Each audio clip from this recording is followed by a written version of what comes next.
आदर के योग्य, स्तुति के योग्य, महिमा के योग्य, अति दयालु, करुणा निधान यहोवा परमेश्वर, हम धन्यवाद देते हैं आज की इस सुंदर रात्रि के लिए, जिसमें पिता परमेश्वर आपने हमारी सहायता किया कि हम पिता परमेश्वर आपके पवित्र उपस्थिति में आकर हम पिता परमेश्वर आपसे प्रार्थना करें और आपके नाम को गुणानुवाद करें, आपकी आशीषों को अपने जीवन में देखें और लगातार हम पिता परमेश्वर आप में अपने जीवन को बिताने वाले होने पाएं। विशेषकर पिता परमेश्वर हम धन्यवाद देते हैं आपके इन प्रिय लोगों के लिए, जिन्हें पिता परमेश्वर आज की रात्रि में आपने सहायता किया कि ये आपके प्रिय लोग हमारे साथ जुड़कर इस रात्रि में इस वीडियो के माध्यम से आपकी पवित्र उपस्थिति में आए, आपसे प्रार्थना करें। तो जब पिता परमेश्वर आपके ये प्रिय लोग प्रभु जी आज की इस रात्रि में आपकी पवित्र उपस्थिति में हैं, तो हम पिता परमेश्वर आपके इन प्रिय लोगों को आपके पवित्र हाथों में रखते हैं और लगातार पिता परमेश्वर आपके इन प्रिय लोगों के लिए प्रार्थना करते हैं। आप पिता परमेश्वर अपनी दया, अपनी करुणा, अपनी क्षमा, अपना अनुग्रह, अपना प्रेम लगातार पिता परमेश्वर अपने इन प्रिय लोगों के जीवन में उंडेलें और पिता परमेश्वर प्रभु जी इनके जीवन में शैतान द्वारा लाई गई वो सारी बातों को जो पिता परमेश्वर इनके जीवन को पिता परमेश्वर दुख में डालती हैं, दूर करें, ताकि पिता परमेश्वर आपके ये प्रिय लोग अपने जीवन की हर एक परिस्थिति में सिर्फ आपकी ओर अपनी नजरें लगाए रखने वाले होने पाएं, आपको पुकारने वाले होने पाएं और सिर्फ आपसे प्रार्थना करने वाले होने पाएं। हम पिता परमेश्वर प्रभु जी आपके इन प्रिय लोगों को आपके पवित्र हाथों में रखते हैं और हम प्रार्थना करते हैं कि लगातार आप प्रभु जी अपने इन प्रिय लोगों के जीवन में अद्भुत कार्य करें, ताकि पिता परमेश्वर आपके ये प्रिय लोग अपने जीवन में आपके अद्भुत कार्यों को देख करके अपने विश्वास में पिता परमेश्वर आपके प्रति दृढ़ और मजबूत हो सकें और निरंतर पिता परमेश्वर आप पर अपना संपूर्ण भरोसा रखकर अपना जीवन प्रभु जी आपकी पवित्र उपस्थिति में बिताने वाले हो और पिता परमेश्वर आपको लगातार महिमा देने वाले होने पाएं। परमेश्वर के प्रिय लोगों, जब आज की इस रात्रि में आप लोगों ने यह निर्णय लिया है कि हम परमेश्वर की उपस्थिति में आए, परमेश्वर से प्रार्थना करें, तो ये निर्णय आपका नहीं है परंतु परमेश्वर का अनुग्रह है। क्योंकि यदि आपके जीवन में परमेश्वर का अनुग्रह नहीं होता तो आप जो है किसी भी रीति से परमेश्वर की उपस्थिति में नहीं आ पाते। इसलिए आप लोग लगातार परमेश्वर के प्रति धन्यवादी रहें, परमेश्वर के अद्भुत कार्यों का निरंतर जो है बढ़ाई करें, प्रशंसा करें, वर्णन करें और लगातार परमेश्वर को अपने जीवन के द्वारा महिमा देने वाले होने पाएं। परमेश्वर अद्भुत युक्ति करने वाला, महान सामर्थी, दयालु, करुणा निधान, सर्वशक्तिमान परमेश्वर है और जो कोई भी परमेश्वर को पुकारता है वो कभी लज्जित नहीं होता, वो कभी असफल नहीं होता, उसके जीवन में कभी भी नाश नहीं आता, तबाही नहीं आती, परंतु लगातार परमेश्वर की आशीषों को अपने जीवन में देखता है। इसलिए परमेश्वर के प्रिय लोगों, लगातार हम परमेश्वर पर भरोसा रखें, परमेश्वर को ही पुकारें, परमेश्वर के वचन को ध्यान से पढ़ें, परमेश्वर की आज्ञाओं को मानें, परमेश्वर के वचन को सीखने वाले होने पाएं और लगातार हम परमेश्वर की आशीषों को अपने जीवन में देखने वाले होने पाएं। क्योंकि परमेश्वर महान है, दयालु है, प्रेमी है और अपने पुकारने वालों की सुनता है और लगातार सहायता और मदद करता है। परमेश्वर के प्रिय लोगों, पिछले कई दिनों से जब आप लोगों ने परमेश्वर को जाना और परमेश्वर की उपस्थिति में आकर लगातार हमारे साथ जुड़कर सुबह शाम परमेश्वर की उपस्थिति में परमेश्वर से प्रार्थना कर रहे हैं और परमेश्वर की आशीषों को अपने जीवन में देख रहे हैं और जिस रीति से परमेश्वर के प्रति धन्यवादी हैं और लगातार परमेश्वर की महिमा कर रहे हैं, उसी रीति से हम चाहते हैं कि इस संसार के अनगिनत लोग भी परमेश्वर की उपस्थिति में आएं और परमेश्वर की आशीषों को पाएं और परमेश्वर को महिमा देने पाएं। इसलिए आप लोग हमारे इस वीडियो को ज़्यादा से ज़्यादा उन लोगों को शेयर करें जो लोग हताश हैं, निराश हैं, बीमार हैं, परेशान हैं, जो लोगों को प्रार्थना की ज़रूरत है, जो लोग परमेश्वर को नहीं जानते हैं। जब आप लोग इस वीडियो को उनको शेयर करेंगे तो वे लोग भी परमेश्वर की उपस्थिति में आने पाएंगे, वे लोग भी इस वीडियो के माध्यम से परमेश्वर से प्रार्थना करने पाएंगे और हमसे जुड़ करके परमेश्वर की उपस्थिति में अपना जीवन बिताना सीखने पाएंगे और परमेश्वर उन पर अनुग्रह करेगा, अपनी चंगाई उनके जीवन में उंडेलेगा, परमेश्वर उनके लिए अद्भुत कार्य करेगा, उनके लिए सीधा मार्ग निकालेगा और इस रीति से अनेकों लोग परमेश्वर की आशीषों को प्राप्त करेंगे। इसलिए आप लोग हमारे इस वीडियो को ज़्यादा से ज़्यादा उन लोगों को शेयर करें और हमारे इस वीडियो को लाइक करें और अपने प्रार्थना की विनतियां हमें कमेंट करके जरूर बताएं, ताकि हम आपके प्रार्थना की विनतियों के लिए लगातार प्रार्थना करते रहें और परमेश्वर की आशीषों को आप लोग अपने जीवन में देखने पाएं और लगातार परमेश्वर की बढ़ाई करने पाएं। और हाँ, हमारे चैनल का नाम है यीशु सच्चा जीवन। आप इस चैनल को सब्सक्राइब करना बिल्कुल ना भूलें यदि आप पहली बार हमारे वीडियो को देख रहे हैं तो, ताकि हम परमेश्वर की सेवा में लगातार बढ़ते चले जाएं और परमेश्वर के कार्य के लिए बहुतायत से इस्तेमाल होने वाले हो सकें। परमेश्वर के प्रिय लोगों, आइए इससे पहले कि हम प्रार्थना में और आगे बढ़ें, हम अपना कुछ समय निकालेंगे और परमेश्वर के वचन पर मनन करेंगे। जब हम इब्रानियों की पत्री उसका 13वां अध्याय और पहले पद से लेकर 6 पद तक पढ़ते हैं तो यहाँ पर इस प्रकार से लिखा हुआ है, भाईचारे की प्रीति बनी रहे, अतिथि सत्कार करना ना भूलना, क्योंकि इसके द्वारा कुछ लोगों ने अनजाने में स्वर्गदूतों का आदर सत्कार किया है। परमेश्वर के प्रिय लोगों, जब हमने पहला और दूसरा पद पढ़ा तो यहाँ पर लिखा हुआ है कि भाईचारे की प्रीति बनी रहे। हम निरंतर अपने जीवन में परमेश्वर की आज्ञाओं का पालन करें, और जैसा कि परमेश्वर ने अपने वचन में कहा है भाईचारे की प्रीति बनी रहे, तो हम एक दूसरे के साथ, जो भाई की उम्र है उसके साथ भाई का सा वर्ताव करें, भाई का सा आदर दें। जो माँ की उम्र में है उनको उनके साथ माँ के जैसा वर्ताव करें और वैसा ही आदर दें। जो बहन की उम्र में है उनके साथ बहन का सा वर्ताव करें, वैसा ही आदर करें। और इस प्रकार से हर रिश्ते नातों के साथ जो है हम जो है परमेश्वर की इच्छा के अनुसार व्यवहार करने वाले होने पाएं।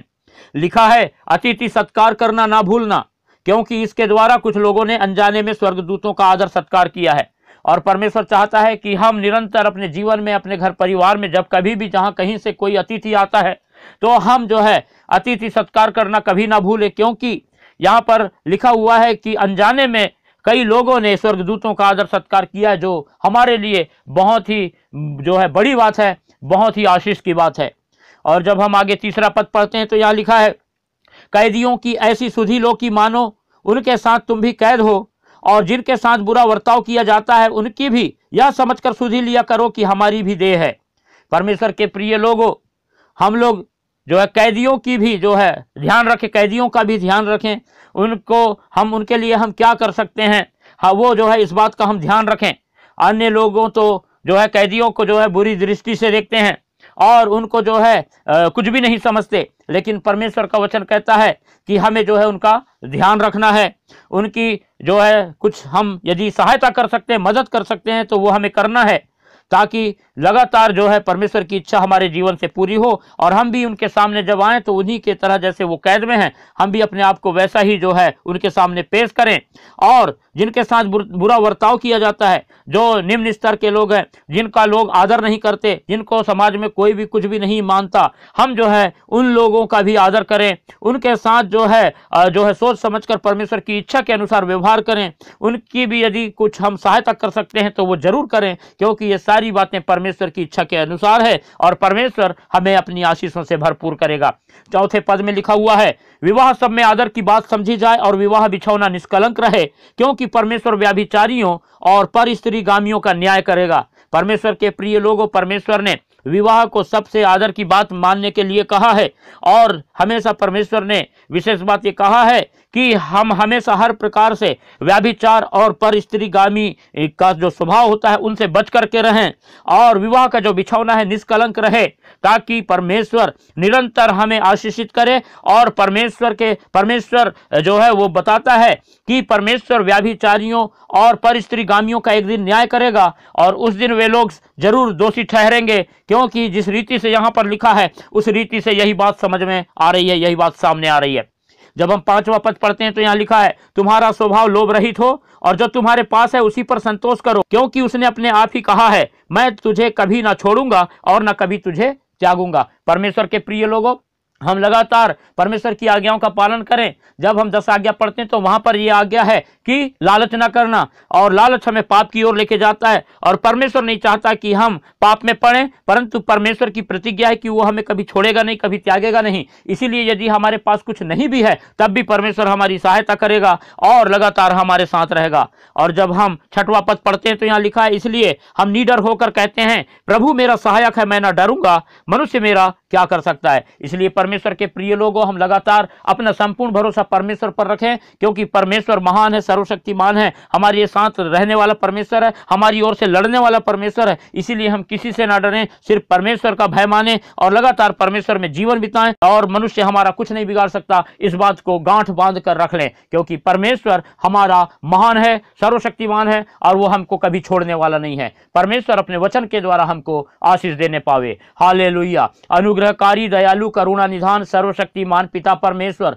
हम धन्यवाद देते हैं आपके महान प्रेम, तमाम आशीष, हर एक उपकार के लिए, और विशेष धन्यवाद देते हैं इस सुंदर आपके वचन के लिए, जिसके द्वारा पिता परमेश्वर आपने हमें बहुत सारी बातों को सिखाया। प्रभु जी, आप सहायता कीजिए, मदद कीजिए कि हम लोग लगातार पिता परमेश्वर आपके वचन के अनुसार अपना जीवन बिताएं, और हम पिता परमेश्वर प्रभु जी आपकी आशीषों की बहुतायत अपने जीवन में देखने वाले होने पाएं। जब आपके ये प्रिय लोग पिता परमेश्वर आपकी पवित्र उपस्थिति में हैं और आप पर अपना संपूर्ण भरोसा रखे हुए हैं, तो आप पिता लगातार अपने इन प्रिय लोगों की सहायता करें, और जिस रीति से पिता परमेश्वर आज आपने अपने वचन के द्वारा हमें सिखाया है, उन बातों को आपके ये प्रिय लोग पिता परमेश्वर अपने हृदय में प्रभु जी बसा लें, और आपकी आज्ञाओं के अनुसार, आपकी इच्छा के अनुसार, आपके वचन के अनुसार अपना जीवन बिताएं, ताकि पिता परमेश्वर लगातार आपकी आशीषों को आपके ये प्रिय लोग अपने जीवन में देखें, और अपने जीवन के हर पल के द्वारा आपके नाम की प्रशंसा करें, आपकी बढ़ाई करें, आपकी तारीफ करने पाएं, और निरंतर पिता परमेश्वर आपको महिमा देने वाले होने पाएं।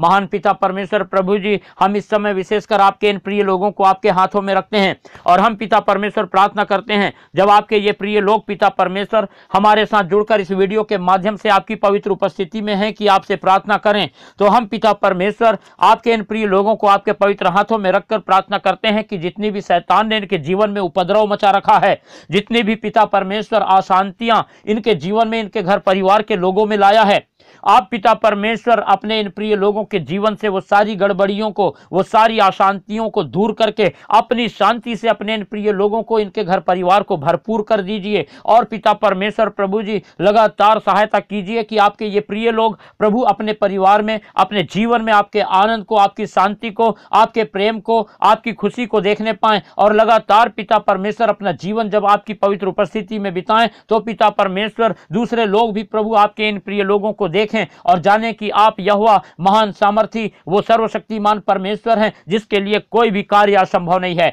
महान पिता परमेश्वर, हम आपसे प्रार्थना करते हैं, जब आपके ये प्रिय लोग पिता परमेश्वर प्रभु जी आपकी पवित्र उपस्थिति में हैं, तो हम पिता परमेश्वर इनकी चंगाई के लिए आपसे प्रार्थना करते हैं। आपके ये प्रिय लोग पिता परमेश्वर किसी भी प्रकार की बीमारी से क्यों ना जूझ रहे हों, आप पिता परमेश्वर शैतान की इस बीमारी को प्रभु यीशु मसीह नासरी के नाम से अपने इन प्रिय लोगों के शरीर से दूर कीजिए, और अपना चंगाई भरा हाथ बढ़ाएं, और अपने इन प्रिय लोगों को छू लें, और पिता परमेश्वर अपनी चंगाई से भरपूर करें, और सहायता करें कि आपके अद्भुत कार्य को आपके ये प्रिय लोग अपने जीवन में देखें, और पिता परमेश्वर आपके चंगाई का वर्णन दूसरों के सामने कर सकें, ताकि पिता परमेश्वर आपकी गवाही दे करके लगातार पिता परमेश्वर अपने जीवन के हर पल के द्वारा आपके ये प्रिय लोग पिता परमेश्वर आपके नाम को महिमा देने वाले होने पाए। हम पिता परमेश्वर विशेषकर प्रार्थना करते हैं, जो लोग पिता परमेश्वर प्रभु कैंसर से ग्रसित हैं, आप सहायता करें, मदद करें, और पिता परमेश्वर प्रभु जी उनके शरीर के उस कैंसर की सड़ाहट को प्रभु यीशु मसीह नासरी के नाम से आपके इन प्रिय लोगों के शरीर से निकालकर दूर फेंक दें, और पिता परमेश्वर चंगाई भरा हाथ बढ़ाएं, और इसी वक्त छू लें, और पिता परमेश्वर अपनी चंगाई से पूर्ण रूप से पिता परमेश्वर अपने लोगों को आशीषित करें। महान पिता परमेश्वर प्रभु, हम प्रार्थना करते हैं, जो लोग पिता परमेश्वर लकवा के शिकार हैं, और जिनके शरीर के अंग पिता परमेश्वर काम नहीं करते, और पिता परमेश्वर प्रभु आप पर अपनी नजरें लगाए हुए हैं, और आप डॉक्टरों के डॉक्टर, वैद्यों के वैद्य हैं, आपके लिए कोई भी काम कठिन नहीं है। आप पिता परमेश्वर दया करें, और अपने इन प्रिय लोगों को जो पिता परमेश्वर इस लकवा नामक बीमारी से ग्रसित हैं, अपना चंगाई भरा हाथ बढ़ाएं, और छूकर पूर्ण रूप से चंगाई प्रदान करें, ताकि पिता परमेश्वर इनके शरीर का वो हर अंग जो पिता परमेश्वर शून्य है, उसमें पिता परमेश्वर एक्टिविटी होने पाए, उसमें पिता परमेश्वर क्रिया होने पाए, और वो प्रभु जी अच्छी रीति से काम करने पाए, और आपके लोग पिता परमेश्वर आपके अद्भुत कार्यों का वर्णन करें, और आपको महिमा देने वाले होने पाए। हम पिता परमेश्वर प्रार्थना करते हैं, जितने भी लोग पिता परमेश्वर शुगर की समस्या से, जितने भी लोग पिता परमेश्वर बीपी की समस्या से इन दिनों में परेशान हैं, आप पिता परमेश्वर दया करें, और पिता अपने इन प्रिय लोगों को पिता अपना चंगाई भरा हाथ बढ़ाएं, और छू करके पूर्ण रूप से चंगाई प्रदान करें। जितने भी लोग पिता परमेश्वर आज की इस रात्रि में अपना ध्यान आप पर लगाए हुए हैं, आप पर पिता अपनी उम्मीदों को जमाए रखे हैं, आप पिता सहायता करें, मदद करें, और उनके शरीरों में पिता परमेश्वर जिस किसी भी प्रकार की बीमारी पाई जाती हो, उस सारी बातों को पिता परमेश्वर आप अपने इन प्रिय लोगों के शरीर से दूर करके इनको पिता परमेश्वर अपनी चंगाई से से भरपूर करें और लगातार पिता अपने प्रिय लोगों से अपनी महिमा लें। पिता हम धन्यवाद देते हैं सारी बातों के लिए। आपने पिता लगातार हमारी सहायता किया कि हम पिता परमेश्वर अपनी नजरें आप पर लगाए रखें और आपसे प्रार्थना करें और आपकी आशीषों को पाएं। और आपने प्रभु अपने प्रिय लोगों को अपनी आशीषों से भरपूर किया है, अपनी चंगाई से भरपूर किया है। हम सारी बातों के लिए धन्यवाद देते हैं और धन्यवाद के साथ ही इस प्रार्थना को हमारे उद्धारकर्ता प्रभु यीशु मसीह के पवित्र मीठे नाम से मांगते हैं। आमीन।